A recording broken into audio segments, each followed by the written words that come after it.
देवी सुरेश्वरी भगवती गंगे त्रिभुवन तारिणी तरल तरंगे। देवी सुरेश्वरी भगवती गंगे त्रिभुवन तारिणी तरल तरंगे।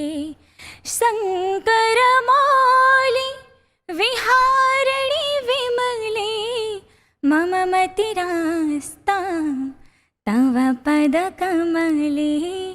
देवी सुरेश्वरी भगवती गंगे। नमस्कार।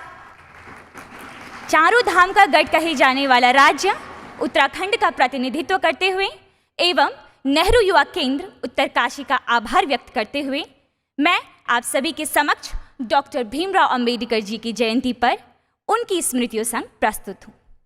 कहते हैं कि इससे फर्क नहीं पड़ता कि व्यक्ति कहाँ खड़ा है, पथ पर या रथ पर, तीर पर या प्राचीर पर। मनुष्य की पहचान होती है उसके मन से, क्योंकि मन की फकीरी पर कबीर की संपदा भी रोती है।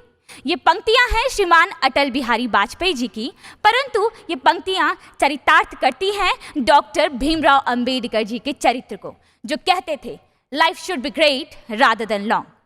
हमारी भारतीय संस्कृति में कहा जाता है फलिन परिचायते, अर्थात फल परिचायक होता है कि वृक्ष कैसा है और कर्म परिचायक होते हैं कि हमारा किरदार कैसा है।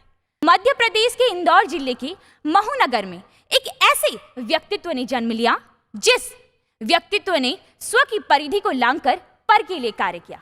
एक ऐसा व्यक्तित्व जिसे संघर्ष कभी झुका ना सका, और आज हम उन्हें अनस्टॉपेबल मैन के नाम से जानते हैं, जो हमेशा कहा करते थे कि यदि मुझे अपने आप और देश की आज़ादी में से किसी एक को चुनना पड़े तो मैं देश की आज़ादी को चुनूंगा, और यदि देश की आज़ादी और दलित उत्थान में से मुझे किसी एक को चुनना पड़े तो मैं दलित उत्थान को चुनूंगा, क्योंकि ऐसी आज़ादी किसी काम की नहीं जिस आज़ादी में समानता का अधिकार ना हो। ऐसे देवतुल्य स्वतंत्र भारत के प्रथम न्याय मंत्री एवं संविधान सभा के जनक डॉक्टर भीमराव अंबेडकर जी की जयंती पर आप सभी को हार्दिक बधाई। यदि बात बाबा साहिब के बचपन की जाए तो उनका बचपन कई यातनाओं में बीता, परंतु तब भी उन्होंने अपनी शिक्षा को नहीं त्यागा, क्योंकि उनका मानना था कि शिक्षा उस शेरनी का दूध है जो पिएगा वही दहाड़ेगा।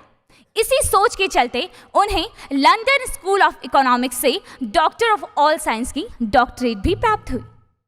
बाबा साहेब कहा करते थे that cultivation of mind is the ultimate aim of human existence.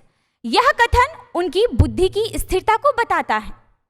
मान्यवर, अब विचार कीजिए कि जिस व्यक्ति के साथ बचपन से ही अमानवीय व्यवहार होता आया, उन्होंने तब भी अपने मन में कभी भी नफरत को नहीं पनपने दिया।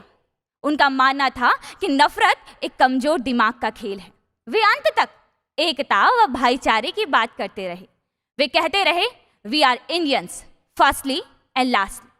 मुझे गर्व है कि मैंने ऐसे देश में जन्म लिया है जिस देश में बाबा साहिब जैसे महापुरुषों ने जन्म लिया। वास्तव में उनका चरित्र हम सभी के लिए अनुकरणीय है एवं उनके द्वारा किए गए कार्य हम सभी के लिए अविस्मरणीय है। आज उनके द्वारा दिए गए इस कथन से मैं अपनी वाणी को विराम देना चाहूंगी कि स्वयं को इतना काबिल बनाओ कि आपको झुकाने के लिए कोशिशों की नहीं बल्कि साजिशों की जरूरत पड़े। धन्यवाद। जय हिंद, जय भारत, जय देवभूमि उत्तराखंड। बहुत बहुत